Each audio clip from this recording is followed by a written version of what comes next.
안녕하세요. 김동환 교수입니다. 아, 오늘은 3주차 자치권과 거버넌스라는 주제로 여러분들께 강의를 함께 하도록 하겠습니다.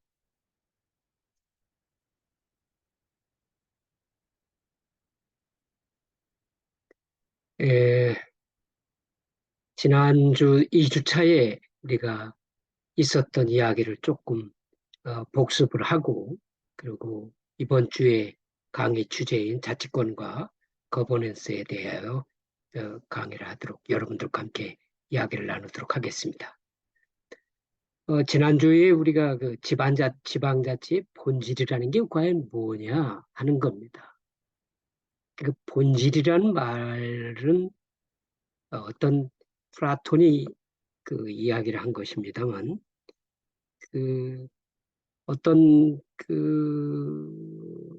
모든 물체가 되었던 또는 그, 그 존재 자체가 우리가 이 보고 듣고 냄새 맡고 촉각으로 느끼고 이러한 감각기관에서 느껴지는 것과 그, 그것을 표현된 그것 속에 뒤에 있는 이면에 있는 어떤 모습, 그 속에, 깊인 속에 변하지 않는 진리로 존재하는 걸 우리는 본질이라고 합니다. 따라서 지방자치 본질이 뭐냐? 우리가 여러분들께서 그 행정청에 방문을 해서 보는 것 또는 공무원을 지방자치단체에 근무하는 공무원을 만나서 보는 것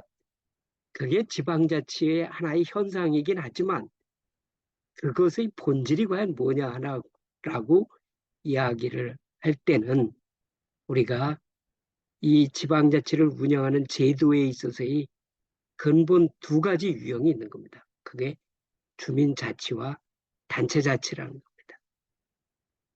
이 주민자치와 단체자치에 대한 그 개념을 여러분이 한 학기 동안 지방자치 연습을 들을 때 대단히 중요한 요소입니다. 이것에 대해서는 여러분들께서 꼭 암기를 해서라도 알고 있어야 그 다음 강의에서 이야기되는 것에 대해서 우리가 이해를 충분히 할 수 있기 때문에 이것에 대해서 여러분들께 말씀드립니다. 무엇이 지방자치고 주민자치이고 무엇이 단체자치인가 하는 부분의 근본적인 차이점은 그 자치를 이끌어가는 그 주체, 그 주체가 누구냐 하는 겁니다. 주민자치라고 하는 것은 주민이 직접 뽑은, 주민이 직접 뽑은 사람이 그 지역 공동체의 공동 사무를 중앙정부로부터 독립적으로, 중앙정부와는 독립적으로 처리하는 제도, 이걸 우린 주민자치라고 합니다. 이런 주민자치 제도를 어, 운영하고 있는 나라가 영국, 미국이라는 국가에서 주로 채택되어 있습니다. 단체 자치는 그런 지역 공동체의 공동 사무를 지역 행정기관을 통해서 그 중앙정부가 법으로 만든 지역 행정기관을 통하여 중앙정부에서 위만 범위 내에서 처리하는 자치제도, 이것을 우리는 단체자치라고 합니다. 이런 단체자치라고 하는 국가는 프랑스, 독일, 일본, 한국 등에서 주로 채택되어 있습니다. 이론적으로는 우리가 그렇게 이야기를 할 수 있습니다만 현실적으로는 주민자치와 단체자치는 역사와 문화에 따라서 그러니까 완전한 주민자치를 하는 나라도 없고 완전한 단체자치를 하는 나라도 없습니다. 이 두 개가 대부분 섞여 있습니다. 다만 그 배합 비율이 어느 정도인가 하는 것은 바로 그 나라의 역사와 문화에 따라서 다르게 음, 세계 각 국가가 구성해서 운영하고 있는 겁니다. 이런 지방자치는 그 국가 권력, 지역 국가 공동체를 운영하는 권력을 삼권 분립, 횡적으로는 국가 권력을 횡적으로는 삼권 분립, 즉 입법, 행정, 사법이라고 하는 삼권으로 분리를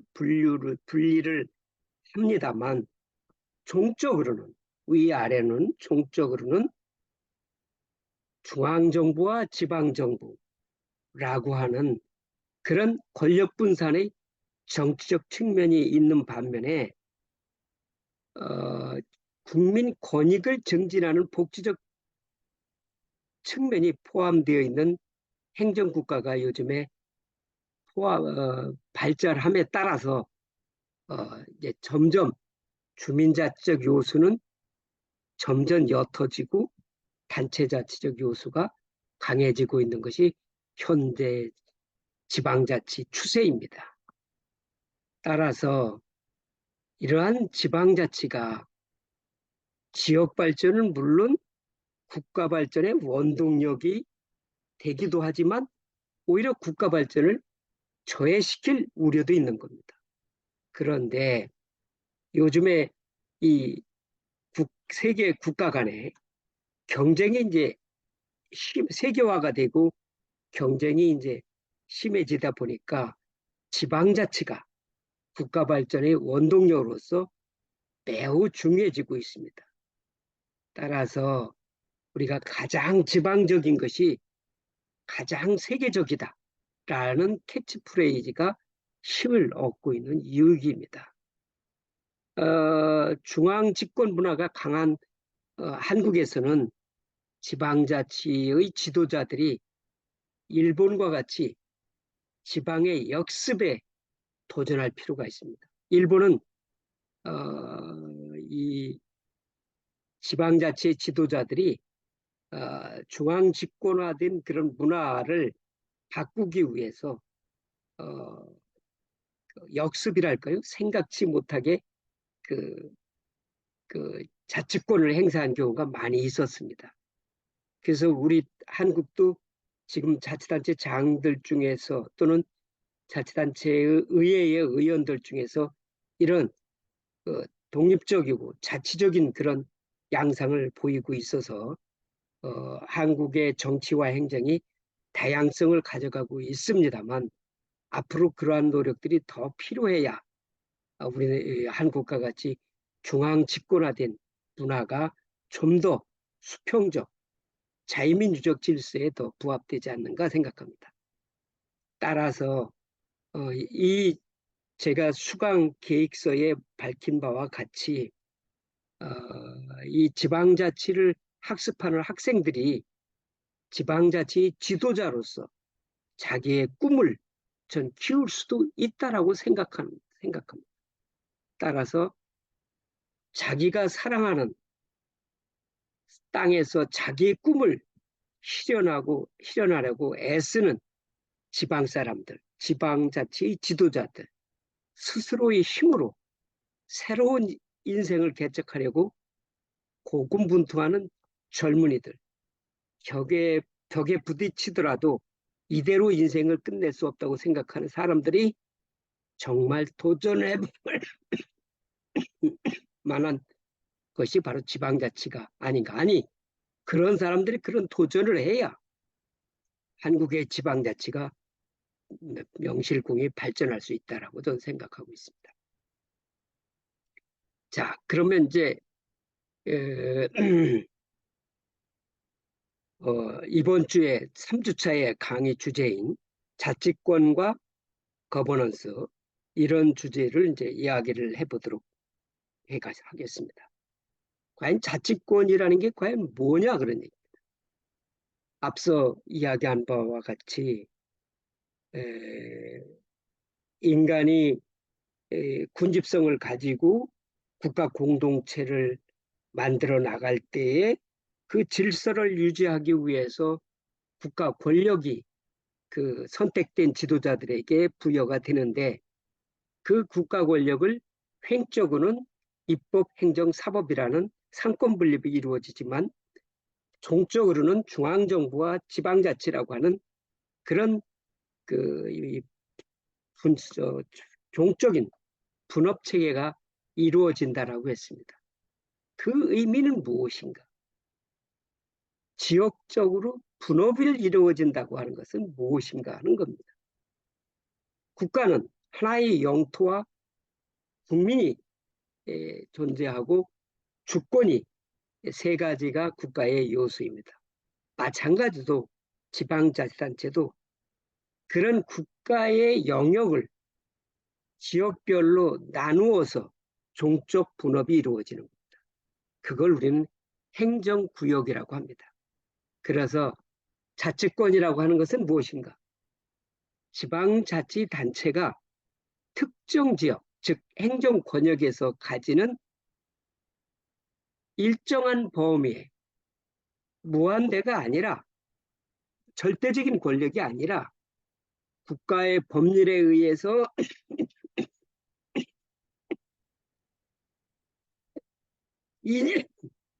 인정되는 범위 내에서 배타적인 그런 권력, 권한을 가지고 있다는 그 개념이 바로 지방자치권입니다.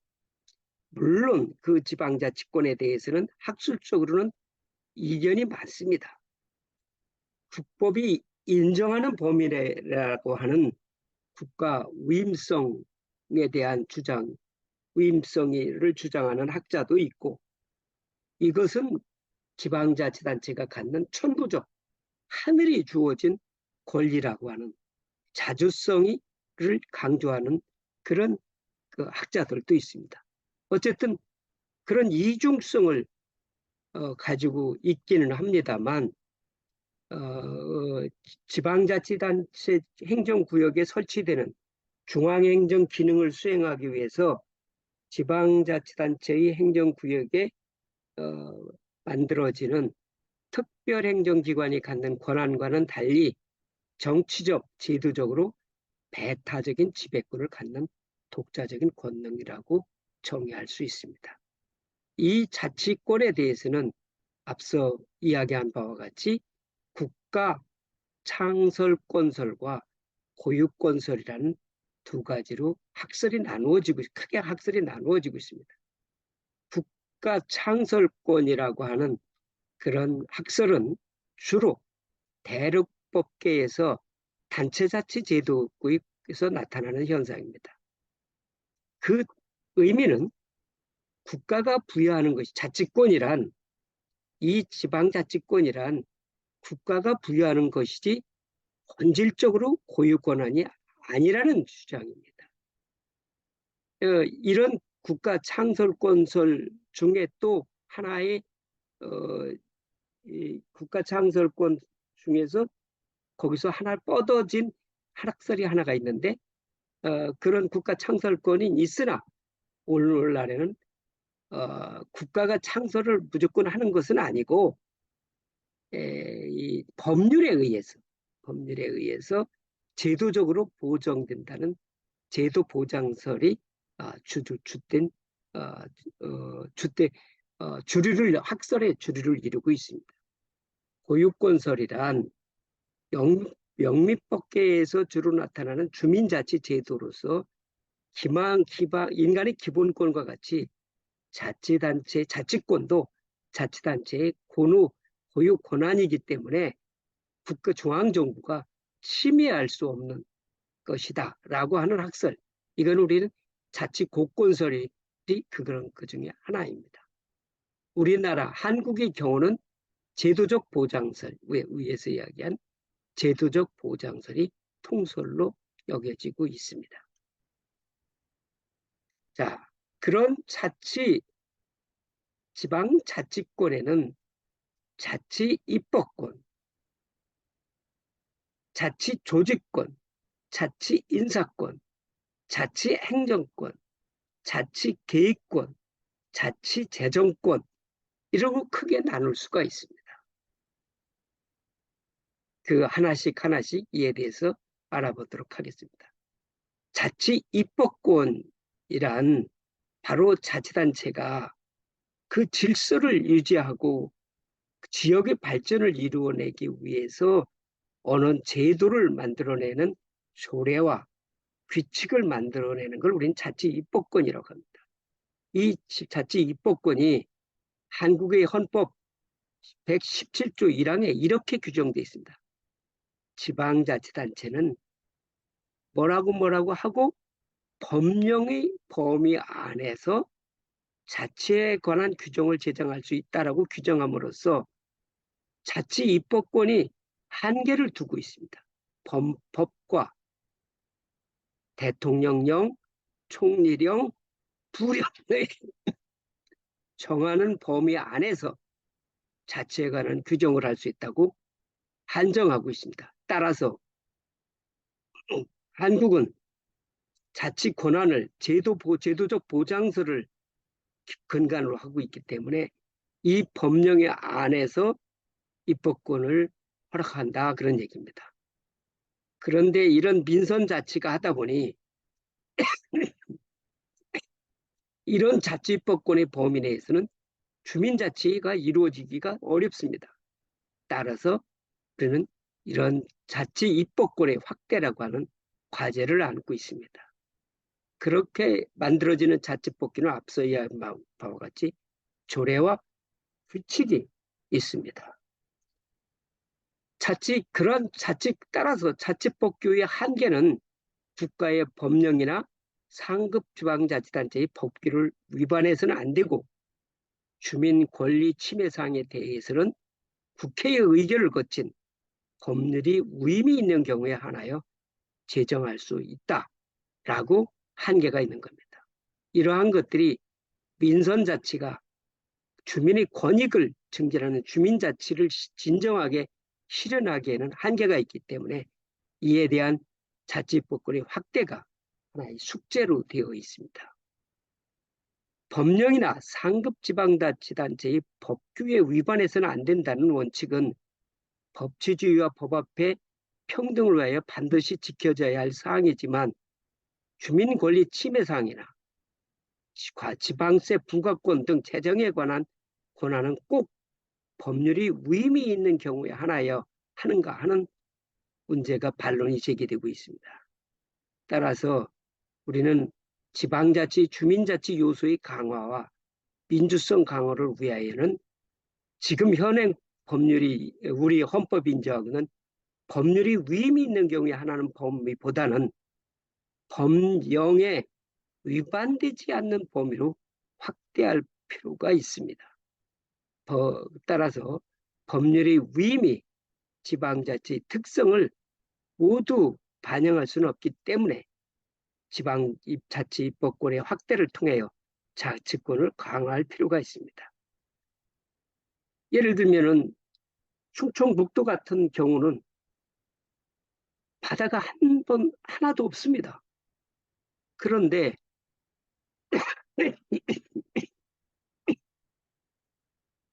바다에 관한 조례, 바다에 관한 규칙을 만들 필요가 없는 것이죠. 따라서 이러한 특성을 모두 반영할 수 있도록 자치입법권을 확대해서 법령에 위반되지 않는 범위 내로 확대할 필요가 있습니다. 자, 다음에는 자치 조직권과 인사권에 대해서 알아보도록 하겠습니다. 자치 조직을 그러니까 자치권이라고 하는 것이 이 국가의 영역을 여러 개의 지역으로 나누어서 행정구역을 정해가지고 인정되는 권능이라고 그랬습니다. 그러면 그 지역을 지역 공동체의 주민들 간의 공통 사무를 처리하기 위해서는 그 어떤 공통된 업무가 있습니다. 그 업무를 누구 한 사람이 다 할 수는 없는 겁니다. 따라서 이러한 것들을 조직을 만들어서 그 분업을 해야 됩니다.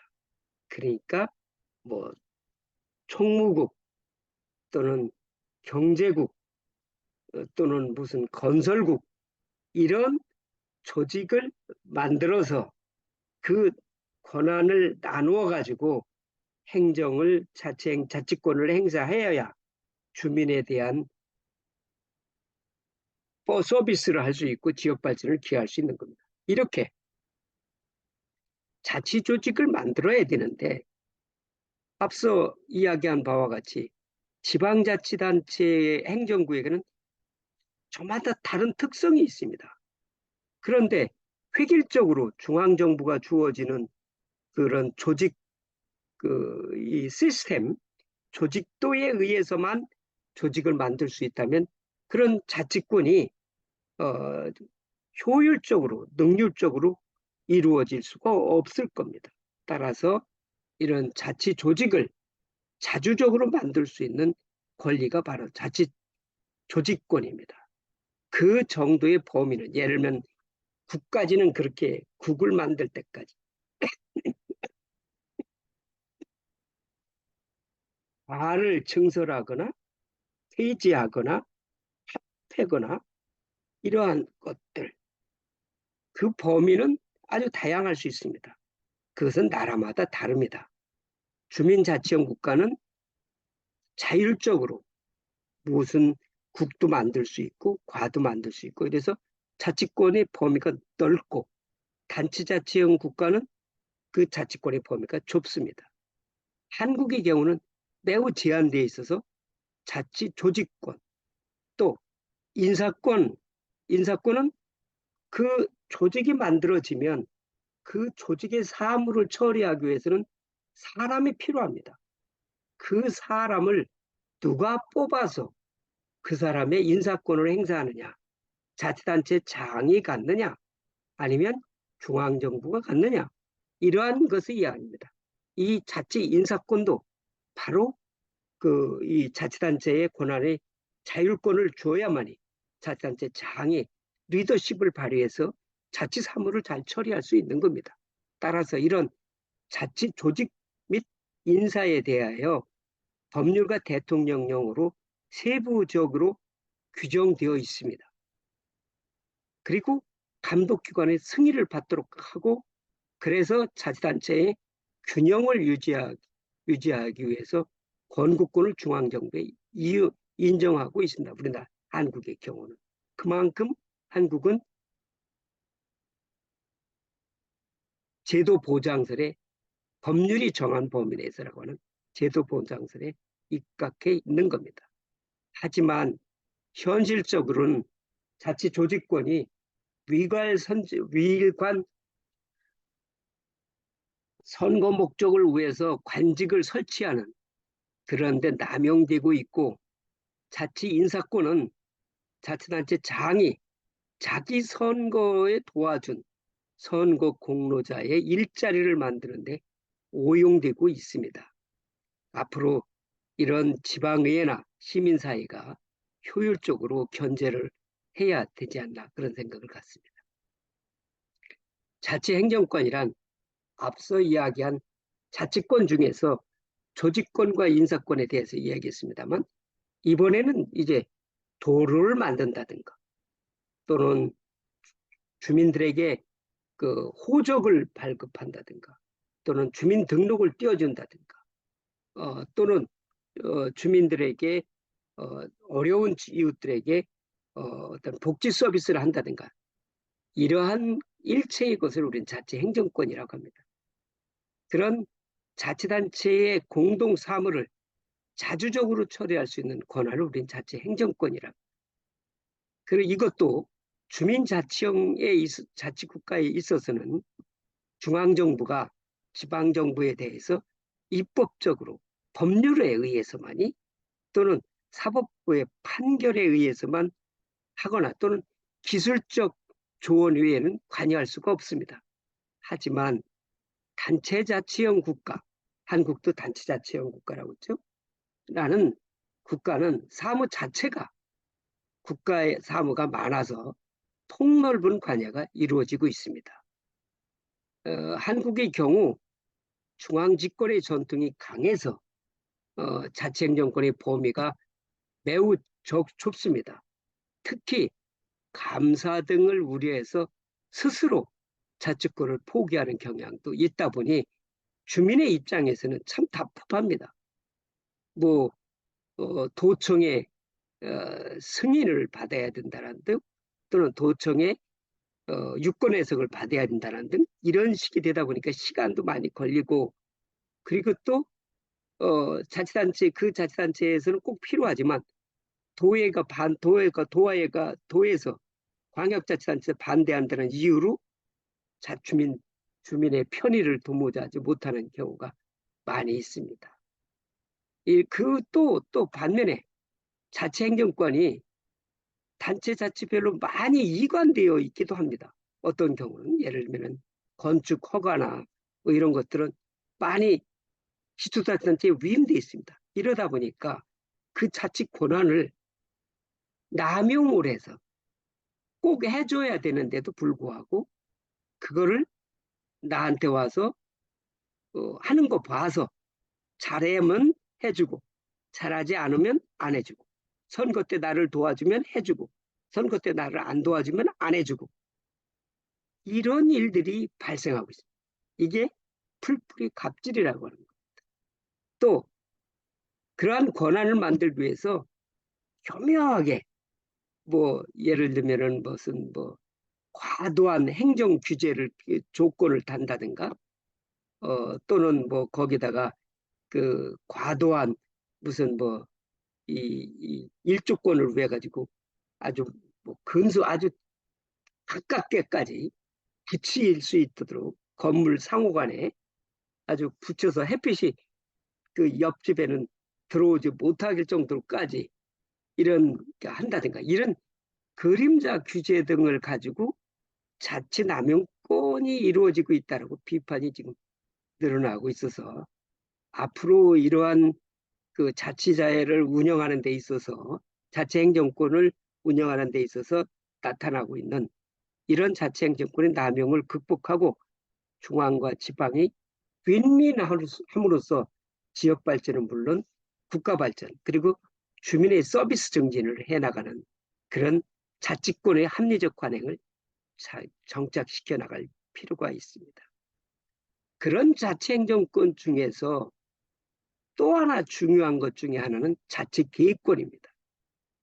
과거에는 그런 계획들이 많지 않았는데 요새는 무슨 도시계획만이 아니고 교통계획, 환경계획, 뭐 복지계획, 사회계획 이런 계획들이 많습니다. 이런 계획들이 계획에 의해서 이루어지다 보니까 이 주민들이 일상생활의 현상을 잘 반영 못하는 경우도 있습니다. 따라서 이런 자치 계획권을 가지고 이 자치 계획을 할 수 있도록 지역의 특성을 반영해서 할 수 있도록 해야 됩니다. 요즘에는 이제 이 자체 계획권이 공무원의 내부 연구보다는 외부 영역을 통해서 주로 이루어지고 있고 집행에 있어서도 유명무실해져서 지역의 장기 발전이 소홀히 되고 있기도 합니다. 또한 이 모든 것, 지금까지 우리가 설명한 이 모든 것을 사무를 처리해내기 위해서는 이 돈이 필요합니다. 이 돈을 걷고 돈을 쓰고 하는 것에 대한 자치권, 우리는 그걸 자치재정권이라고 합니다. 이것도 하나의 자체 행정권의 하나이지만 필요 재원의 자주적 조달과 보유 자산의 관리, 그다음에 예산 집행 등이 그런 것입니다. 한국의 경우 지방세가 예산이 20%밖에 되지 않아서 자치재정권이 좀 좁습니다. 그러다 보니 예산 집행에 있어서도 중앙정부의 준칙에 따라서 세세하게 규제하고 있어서 예산 낭비가 많이 나타나고 있습니다. 더욱이 금융위기 또는 코로나19를 극복하는 과정에서의 과도한 재정 지출과 최근에 내년에 우리나라의 세수가 아주 격감을 해서 예산을 운영하는 게 어렵습니다만 지금 어, 240개 되는 자치단체도 세수가 이제 지금 예산안들이 짜서 짜고 있습니다만 곧 이제 지방의회의 예산안이 집행부에서 제출이 되겠습니다만 아마 세수가 감소를 해서 예산 편성이 대단히 어려운 상황일 겁니다. 그래서 앞으로 아마 내년 예산에 지방자치단체 부채가 급증할 거로 보는데 그동안 금융위기를 극복하고 코로나19를 극복하는 과정에서 그런 부채가 급증했기 때문에 또 그 원금에 대한 이자까지 지금 늘어나고 있어서 앞으로 이 자치재정권의 안정적 운영이 우려되고 있습니다. 자, 이제 지금까지는 우리가 그 자치권에 대해서 공부했습니다만 이젠 거버넌스라고 하는 이 부분, 거버넌스 부분에 대해서 첫 시간에 이야기를 한 바가 있습니다만 이, 우리가 거버먼트라고 하지요. 에,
예,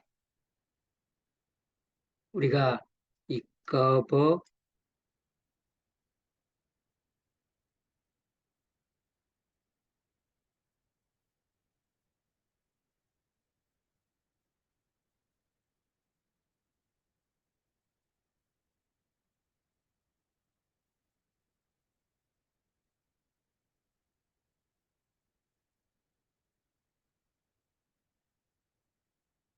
마우스로 쓰려니까 잘 써지지 않습니다. 이 거버먼트라고 하는 우리가 정부라고 하지요. 이 거버먼트라고 하는 용어를 많이 들었을 겁니다. 그런데 지금 우리가 이야기하는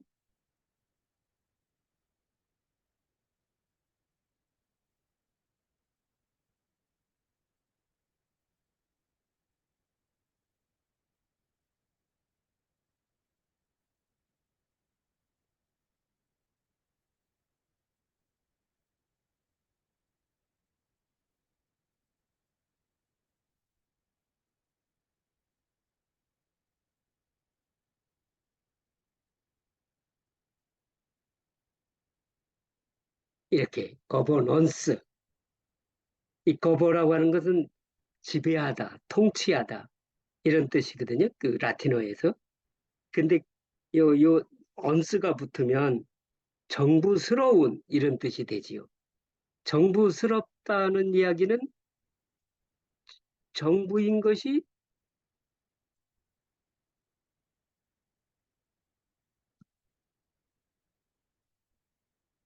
정부스럽다는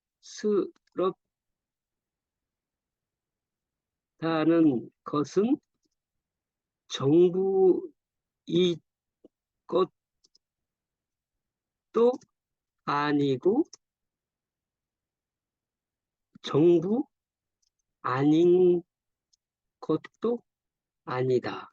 이런 뜻이거든요. 정부스럽다고 하는 것은. 그럼 무엇이 정부인 것 같고 무엇이 정부가 아닌 것 같은 거냐? 여기서 이야기하는 것이 정책을 결정할 때는 시민이나 전문가들이 참여하여 정부 아닌 것 같이 한다. 이게 정부 아닌 것이겠죠. 하지만 정책을 집행할 때는 정부답게 강력한 행정 강제권을 갖는 거죠. 이런 측면에서 이제 정부다운 것이죠. 이런 형태를 우리는 거버넌스라고 합니다. 거버넌스라고 합니다. 그래서 이제 어,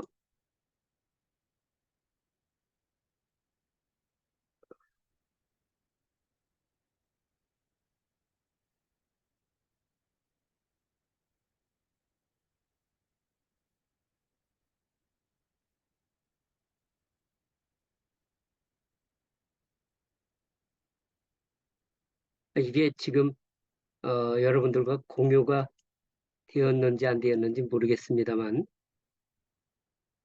예, 공유가 되었으면 좋겠는데 공유가 되었는지 모르겠습니다. 어쨌든 그런 의미를 가지고 있습니다. 이 거버넌스에 대해서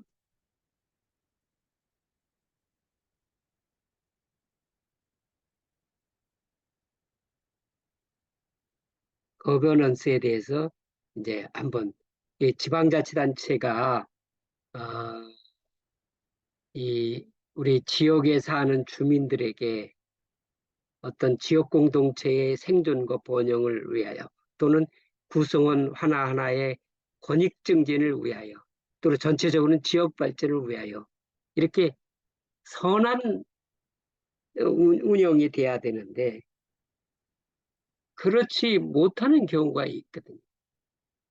이것을 감시하기 위해서 주민들이 선거를 통해서 대표자를 의회에 보내지만 실질적으로 그 행정구역도 넓기 때문에 그러한 그 본래 목적을 달성하지 못하고 권한이 남용되거나 부작용이 생기거나 이런 경우들이 생기거든요. 이러다 보면 주민에 대한 행정 서비스가 질이 떨어지거나 아니면은 오히려 주민을 권익을 해치는 경우들이 많이 생기거든요. 이러한 것들을 우리는 시정하기 위해서 중앙정부의 감독이나 감사나 이것만 가지고 안 되고 또 지역에 있는 언론을 통해서만이 언론을 통해서 막 비판한다고 그래가지고 그것이 되지는 않는 경우가 많거든요. 이렇게 되기 때문에 이 주민 참여, 주민들이 참여해서 지방자치가 민주제도로서 작동하기 위해서 우리가 주민 참여라는 제도를 아까 이야기했듯 지방 거버넌스 시스템으로 인정하고 있습니다. 직접 민주주의, 주민들이 직접 전 주민 전체가 광장에 모여서 물론 자치단체가 적은 자치단체들 아마 그렇게 할 수 있는 자치단체가 현대 사회에는 거의 없을 거예요. 왜 그러냐면 지금 우리가 국민들이 함께 모여서 토론할 수 있는 게 지금 우리 클래스가 한 100명만 되어도 함께 어떤 이슈를 가지고 토론해서 결론 내리는 게 쉽지 않습니다. 그래서 우리는 한 클래스의 단위를 그것이 가능하도록 20명 정도를 하고 있지만 이것도 사실은 많거든. 사실 한 10명 정도가 되어야 충분한 토론을 거쳐서 거기서 어떤 합의를 한 대안을 만들어낼 수 있는 거거든요. 근데 요즘에 일본의 가장 작은 촌의 경우는 한 1,800명. 그리고 프랑스의 작은 꽃민의 경우는 거기도 한 1,800명. 이런 정도거든요. 우리나라는 그런 게 없습니다. 가장 한국의 작은 자치단체의 인구 수가 지금 아마 가장 작은 수가 2만을 넘었을 겁니다. 따라서 이 사실 직접민주주의 자치단체를 구성하는 주민 전체가 한데 모일 수 있는 곳은 있습니다. 요즘에 체육관들이 크게 만들어지는데 그래도 2만을 인구로 하고 있는 군 단위 자치단체에 2만 명이 함께 참석을 해서 서로 의견을 주고받는 마이크 시스템이 잘 되고 그 말을 잘 정리해서 한 해로 이끌어 간다? 불가능한 일이죠. 그래서 사실 이론적으로는 집정민주주의라고 합니다만 이런 모든 사람이 모이지는 않더라도 주민 각자가 자기의 권익 증진을 위해서 행정 결정, 정책 결정에 참여할 수는 있거든요. 그래서 이러한 주민 참여는 민주주의의 필요 충분 조건인 거죠.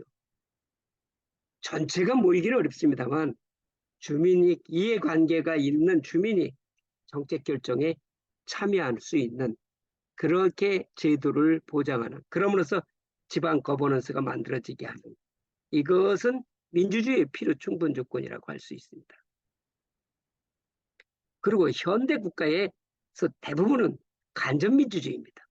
내가 뽑은 대표가 지방의회에 가서 나를 대신해서 그 일을 한다는 이런 대민주주의, 그걸 우리는 간접민주주의라고 하죠.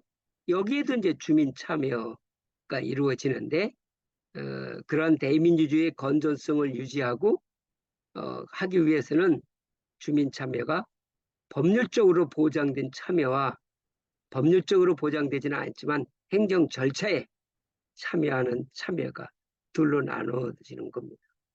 법률적 참여는 법문에 명문화된 경우이지만 행정적 참여는 행정 수요상 이루어지는 경우라고 했습니다. 이것에 대해서 하나씩 알아보도록 하겠습니다. 먼저 제도적 주민 참여, 법률적 참여입니다. 우선은 주민투표는 지방자치법 제14조에 규정되어 있습니다. 1항에 이렇게 규정되어 있습니다. 자치단체 장은 주민에게 과도한 부담을 주거나 중대한 영향을 미치는 자치단체의 주요 결정사항 등에 대하여 주민투표에 붙일 수 있다라고 규정하고 별도의 법률이 하나 만들어져 있습니다.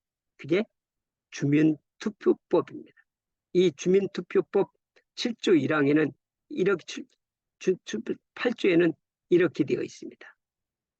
자치단체를 폐지하거나 설치하거나 나누거나 합치하는 경우 또는 자치단체의 구역을 변경하거나 주요 시설을 설치하는 등 국가 정책의 수립에 관하여 주민의 의견을 드리기 위하여 필요로 인정할 때 주민투표에 붙일 수 있다라고 주민투표법에 정해져 있습니다. 2항은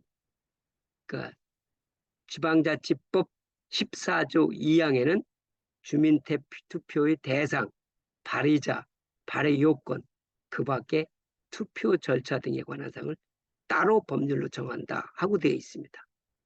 그 내용이 각 법률의 각 조항에 규정하고 있는데 그걸 표로서 요약해서 정리하면 주민투표권은 18세 이상의 주민에게 주어진다라고 규정하고 있습니다. 여러분들은 4학년생이니까 거의 다 주민투표를 할 수가 있죠. 그러나 1학년생들에게는 주민투표권이 없는 사람들이 있습니다. 그렇다면 대학생 중에서 3, 4학년 정도는 지역사회에 지역사회에서 하나의 그 선거 주체로서 참여할 수 있다고 보는 것이죠. 그리고 그렇게 주민투표권을 규정하고 있고 주민투표의 대상은 주민에게 과도한 부담을 주거나 중대한 영향을 미치는 지방자치단체의 주요 결정사항 등 조례로 정한 사항이다라고 했습니다. 그러니까 각 자치단체별로 조례에 이러이러이러한 사항은 주민투표 대상이다라고 정해졌기 때문에 자치단체별로 차이가 좀 있다고 봐야 될 겁니다. 그리고 주민투표를 청구를 할 수 있는 사람이 누구냐? 18세 이상 주민이니까 이것도 19세가 아니라 18세입니다. 18세 이상 주민이 20분의 1에서 5분의 1, 100명이라면 4명, 5명 내지는 20명이 아마 자치단체가 2만 명 정도가 2만 명 정도가 최소 규모의 자치단체 인구 규모라고 했으니까 그 중에서 이제 18세 이상 주민만 따진다고 하면은 2만 명 정도의 가장 적은 자치단체라 하더라도 60%가 투표권을 갖는다고 한다면 12,000명, 12,000명의 한 20%, 그러니까 한 600명이 됩니까? 그 600명. 그리고 5분의 1, 그러면 10, 100, 1,400명, 1,400명의 동의를 얻으면, 그러면 600명에서 1,400명의 동의를 얻으면 주민투표를 청구할 수 있습니다. 지방의회의 경우는 재적의원이 과반수 출석에 2분의 3의 3분의 2 이상의 찬성을 얻을 때, 그 다음 자치단체 장이 지방의회 동의를 얻어서 청구를 할 수 있습니다. 주민투표일과 투표운동은 발의일로부터 20일 또는 30일이고 주민투표 형식은 찬성을 하느냐 반대를 하느냐 이렇게 하고 주민투표를 확정하는 것은 4분의 1 이상의 투표를 해서 유효 투표수의 과반수 득표. 그러니까 12,000명의 그 유권자를 갖는 것이라고 한다면 4분의 1이면 한 3,000명 이상이 투표를 해서 유효 투표수의 과반수 득표. 그러니까 1,500명. 아니 그 3,000, 그 투표를 해서 유효 투표수가 그 기권수나 또는 그 무효가 있을 수 있으니까 그거를 제외하고 거기에 과반수 득표를 하면 주민투표가 가결됩니다. 다만 주민투표의 대상이 되지 않는 것이 주민투표법 7조 2항에 규정되어 있습니다. 법령에 위반되거나 재판 중인 사항, 국가 또는 다른 지방자치단체의 권한 또는 사무에 속하는 사항 등 5가지가 규정되어 있습니다. 그 다음 이제 두 번째, 자치단체의 입법권에 해당하는 조례 제정과 개폐 청구권입니다. 청구자는 18세 이상 주민의 100분의 1에서 70분의 1 이하. 그러니까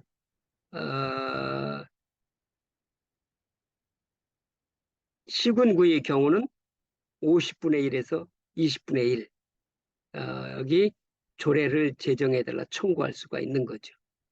처리 절차는 자치단체장이 청구를 수리한 날로부터 60일 이내에 지방의 부위에서 조례를 제정하거나 개정하거나 폐지를 해야 됩니다. 이것도 이런 조례 제정 개폐정권을 허락치 않는 것입니다. 법령에 위반하는 사항, 그 다음 지방세, 사용료, 수수료, 부가금의 부과, 징수 또는 감면에 관한 사항 또는 행정기구를 설치하거나 변경에 대한 사항이나 지방 공공시설이 설치를 반대하는 사항은 조례로 주민들이 청구할 수가 없도록 이렇게 법이 정해져 있습니다. 셋째로는 이제 주민의 감사 청구권입니다. 청구권자는 18세 이상의 주민이 시도의 경우는 300명 또는 50만 명 이상의 도시의 경우는 200명, 그리고 시군구의 경우는 150명을 기준으로 해서 서명을 청구할 수 있습니다. 서명을 받아가지고 주민 감사 청구를 할 수 있습니다. 감사의 사유는 사무처리가 법령에 위반되거나 또는 공익을 현저히 저해하는 경우를 할 수 있습니다. 근데 이것도 그 사무처리가 있은 날로부터 2년 이내에만 가능합니다. 이런 주민감사 청구권은 청구가 접수되면 60일 이내에 감사를 완료를 해야 됩니다. 이것도 제외사항이 있는데 제외사항이 있습니다. 수사나 재판에 관여하게 되는 사항이나 개인의 사생활을 침해할 우려가 있는 사항, 또 다른 기관에서 감사하였거나 감사 중인 사항은 주민감사 청구권을 허락하지 않습니다. 자, 그 다음에 이제 주민소송권입니다. 제소권자는 감사 청구 사항 중 앞서 지금 감사 청구가 되어 있었죠. 감사 청구 사항 중 공금의 지출에 관한 사항, 재산의 취득, 관리, 처분에 관한 사항, 해당 지방자치단체를 당사자로 매매하거나 임차하거나 자치단체 재산을 매매하거나 임차하거나 도급계약을 하거나 그 밖의 계약이나 계약의 체결, 이행에 관한 사항을 주민소송의 대상이 되는 거죠. 또 지방세나 사용료, 여러분들이 그 공원에 갔을 때 뭐 입장료를 받는다면 입장료, 그리고 그 주민등록을 뗄 때 받게 되는 수수료, 또 여러분들이 뭘 하라고 했는데 그때까지 안 해가지고 부과하는 과태료, 이런 등의 공금 부과 징수에 대해서 게을리한 사항으로서 위법 태만한 경우는 주민소송의 대상이 되죠. 그래서 그럴 경우 그 감사 청구가 60일 이내에 완료되지 않거나 감사 결과 불복하거나 이행되지 않거나 이행의 경우에 대해서도 불복하는 경우는 90일 이내에 주민소송을 청구할 수가 있습니다. 소송 대상은 반드시 그 처리한 공무원을 대상으로 하는 게 아니라 지방자치단체 장을 상대로 해서 소송이 진행이 됩니다. 해당 행위를 계속하면 회복하기 곤란한 손해를 발생시킬 우려가 있는 경우에는 그 행위의 전부나 일부를 중지할 것을 요구하는 소송을 같이 할 수 있습니다. 그 다음 행정처분인 해당 행위의 취소 변경을 요구하거나 그 효력을 다투는 그런 소송, 그리고 게을리한 사실이 위법하다고 확인하는 소송, 그리고 지방자치단체 장, 직원, 지방의원, 그리고 상에게 손해배상이나 청구, 부당이득을 청구하는 그러한 소송 등 그런 것들이 주민소송의 대상이 되는 거죠. 근데 제소법원과 비용부담은 행정법원에 제소를 합니다. 행정법원이 어디 있죠? 서울에 있습니다. 네, 서울에 행정법원에 제소하되 승소하는 경우는 변호사 비용, 그런 소송 비용의 일체 감세 청구 절차를 진행하기 위해서 서명받아야 되잖아요. 진행하기 위해서 사용된 여비 그 밖에 실제로 든 비용을 자치단체에 청구할 수 있도록 그렇게 했습니다. 되어 있습니다. 다섯 번째, 주민소환법입니다. 주민은 자치단체 장 또는 지방의원을 이 사람은 뭔가 잘못했다. 그래가지고 그 해직시킬 수가 있습니다. 소환 절차는 별도 법으로 정하도록 되어 있습니다.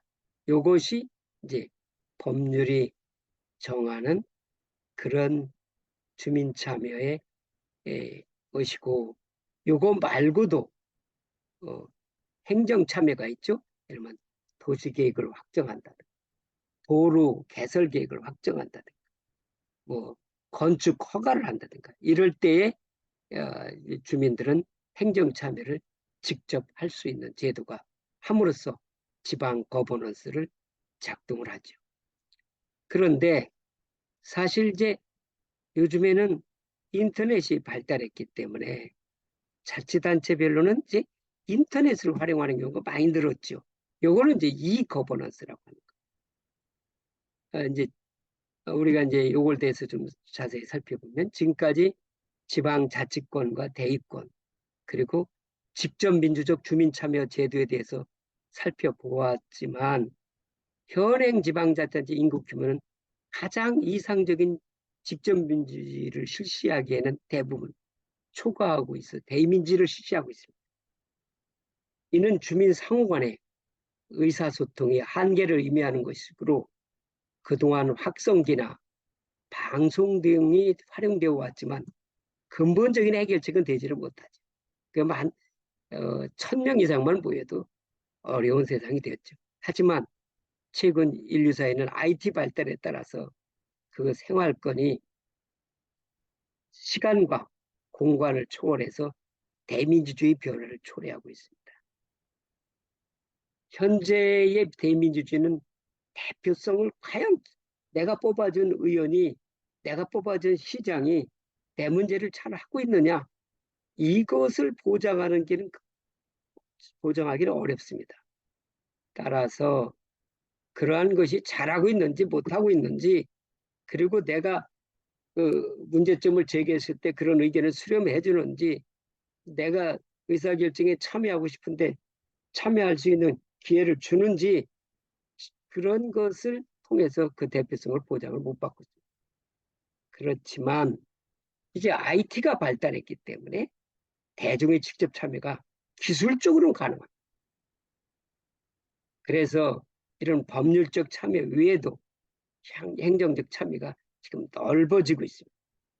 이를 두고 앞서 설명한 바와 같이 학술적으로 거버먼트를 대신하는 이거버넌스라고 할 수 있습니다. 앞서 설명을 했습니다만 거버넌스란 거버먼트에 대칭되는 개념으로서 정부스러운이란 영어적 의미를 갖고 있습니다. 정부스러움이란 정부적인 것과 정부적이 아닌 것이 혼재되어 있다는 의미입니다. 만일 정부가 없는 무정부 상태라면 홉스가 말했듯이 만인에 대한 투쟁이 일어나는 동물사회 같아지겠죠. 그러한 동물의 세계를 극복하고 천도가 하늘이 이루어져가는 사이를 만들어가기 위해서는 인류는 조직을 만들고 통치 구조를 역사적으로 발전시켜 왔었습니다. 그렇지만 대부분 일방적인 지배 또는 통치, 거버먼트라는 패도 정치를 벗어나지 못하고 있습니다. 왕도 정치와 패도 정치 차이가 뭔지 여러분 알고 계십니까? 공자님께서 말씀하셨죠.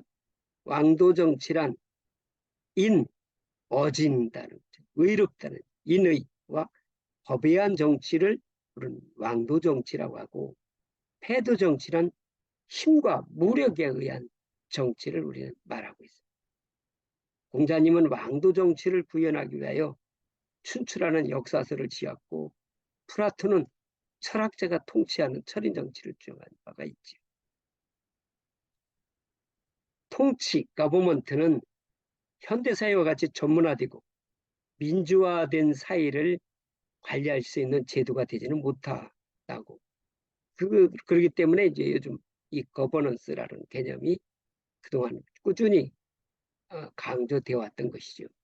그래서 이 거버넌스는 앞서 설명한 바와 같이 정책 결정 과정에서의 시민 사회의 적극적 참여를 기함으로써 정부스럽지 않음을 유지하지만 정책 집행 과정만은 엄격한 통치, 거버먼트로 정부스러움을 강하게 유지해야 한다는 의미를 갖고 있는 겁니다.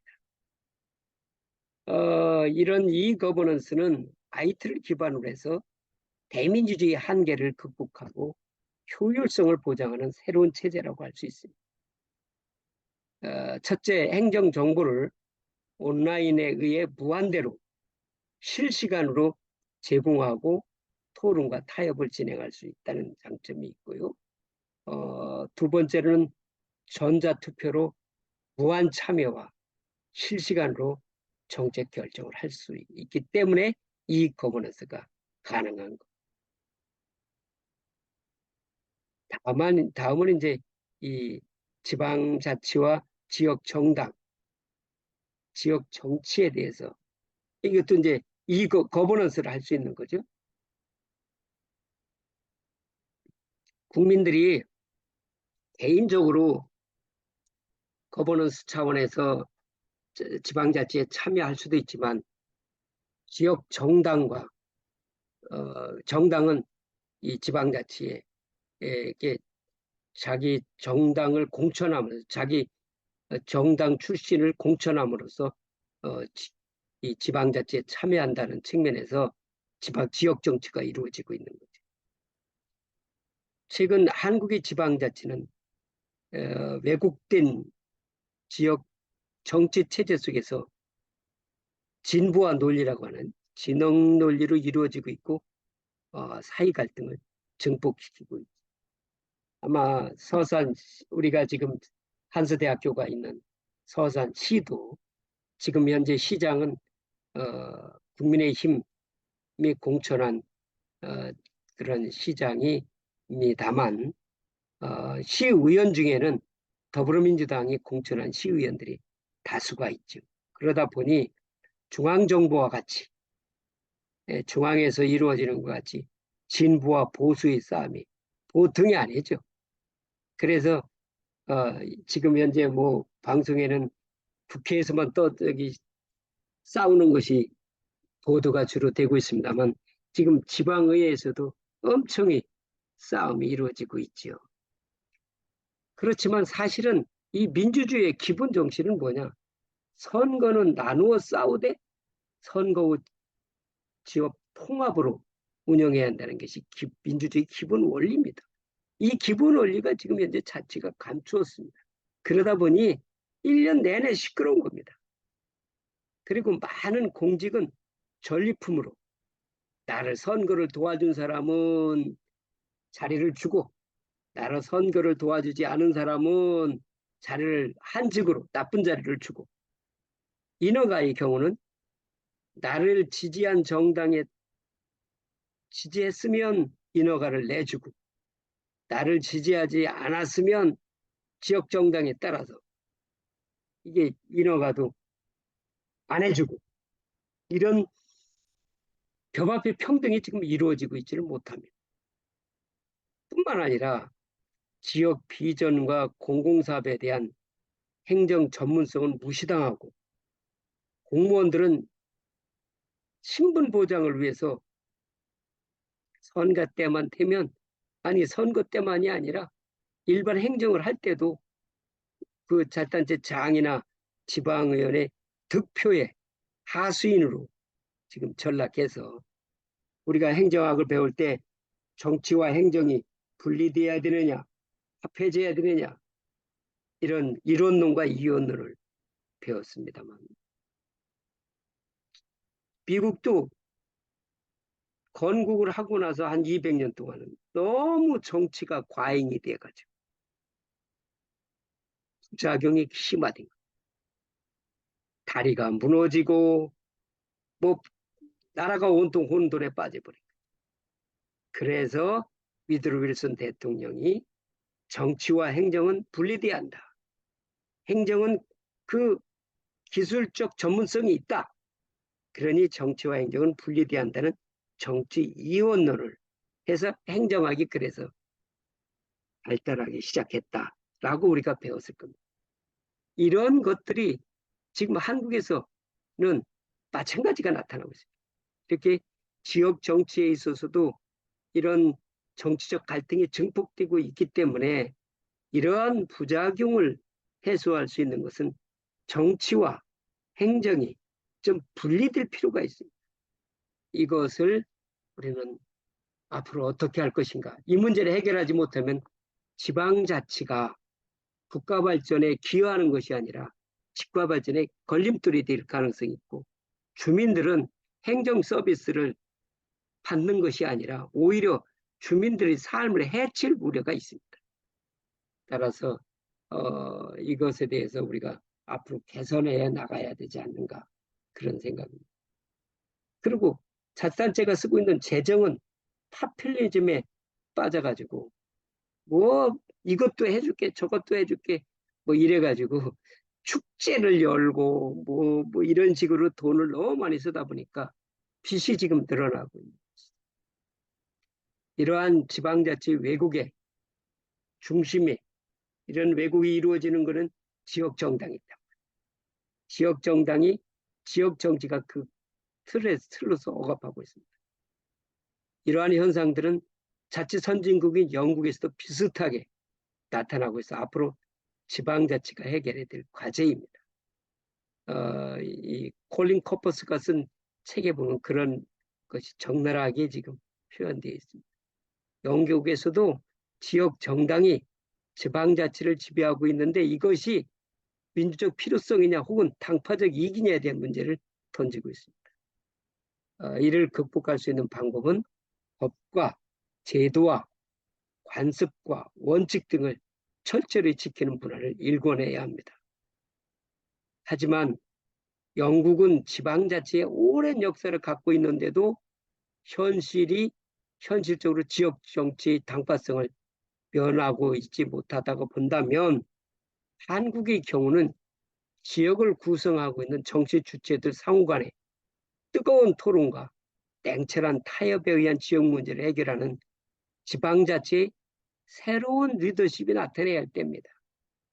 일본의 경우는 일본 지방자치 지도자들이 지방의 역습이라는 도전을 하고 있었던 것도 우리는 주목해 봐야 합니다. 따라서 저는 여러분들과 같이 정말 젊고 지방자치를 배운 사람들이 지역 정치의 자치단체 장 또는 지방의원으로 들어가서 정말 이러한 문제들을 해결하는 정말 선봉에 설 필요가 있지 않을까 그런 생각을 합니다. 자, 이제 강의를 3주차 강의를 정리하도록 하겠습니다. 지방자치의 본질은 두 가지가 있다고 그랬습니다. 하나는 주민자치와 단체자치가 있다라고 했는데 이런 그래서 이론적으로 연구하는 이유는 자치권입니다. 그래서 자치권은 단체자치의 이론적 근거가 되는 국가 창설건설과 주민자치 이론적 그러니까 주민자치, 단체자치가 있는데 단체자치는 국가 창설건설의 근거를 하고 있고 주민자치는 고유건설의 학설이 나누어지고 있지만 한국의 경우는 국가 창설권 중에 하나인 제도 보상설의 근거를 하고 있습니다. 자치권의 핵심은 자치 입법권으로서 우리 한국은 단체자치형이기 때문에 주민자치형에서는 이 자치입법권은 주민자치형에서는 제한하려고 하고 있고 단체자치형에서는 확대를 하고 있습니다. 우리나라의 경우는 단체자치형이기 때문에 자치입법권의 확대의 필요가 있습니다. 그래서 현행 법령의 범위 내에서라고 하는 그것을 법령에 위반되지 않는 범위 내에서라고 자치입법권을 확대할 필요가 있습니다. 그리고 그 이외에 우리가 이제 자치 조직, 인사, 행정, 계획, 자치 재정권에 대해서도 알아보았습니다. 앞으로 이렇게 지방분권을 확대해서 지방의 역습으로 국가 발전의 새로운 동력으로 삼아야 할 때입니다. 주민의 이름으로 역습을 한다면 정말 멋진 새로운 지방자치의 역사가 쓰여지는 것입니다. 누가? 여러분들. 젊고 지방자치에 대해서 확실한 철학을 가진 사람들이 지방자치의 의원으로서 지방자치단체 잔치장으로서 나선다면 그런 지방자치가 새로운 역사를 쓰지 않을까 합니다. 이것이 지방자치를 하려는 맛입니다. 여러분이 청춘을 불살라 도전해볼 만한 가치가 아닌가 그런 생각 때문에 강조를 합니다. 경영학에서는 프린시플 패러독스라는 말이 있습니다. 사장이 회사보다는 자기 이익을 위해서 일함으로써 주주를 배신한다는 뜻에서 사용되고 있는 말이 경영학에서 프린시플 패러독스라는 말입니다. 여기 암이라고 했는데 못 적어놨네. 뜻입니다. 지방자치도 주민보다 단체장 또는 지방의원의 개인 이익을 위하여 대표권을 남용하는 일이 비일비재해요. 주민 직접 참정 제도 아까 말씀드렸죠. 발달하여 있는데 주민 투표권, 조례 제정 및 개폐 정권, 주민 감사 청구권, 주민 소환권, 소송권, 주민 소환권 등이 그것입니다. 더욱이 지방자치가 거버먼트에서 거버넌스로 변신한다면 명실상부한 민주주의가 실현될 수 있을 겁니다. 특히 IT 발달로 이 가버넌스가 이루어져 정보 제공이나 여론 수렴은 물론 정책 결정에까지 가능해졌습니다. 하지만 지역 정당이 지역 정치를 민주주의 이름으로 지배하면서 당파적 이익으로 변질되고 있어 자칫 국민 민주주의가 나타날 소지가 있습니다.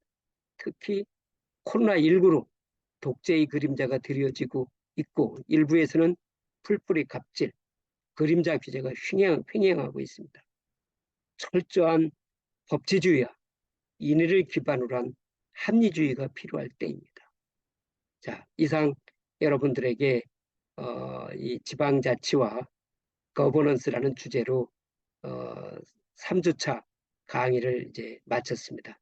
여러분 질문 사항이 있으면 이 한서 포탈에 남겨주시면 제가 질문할 것이고 답변을 해드릴 것이고 그리고 9월 25일 다음 주 월요일은 강의를 대면 강의로 합니다. 여러분 그때 또 뵙겠습니다. 여러분 수고 많으셨습니다. 감사합니다.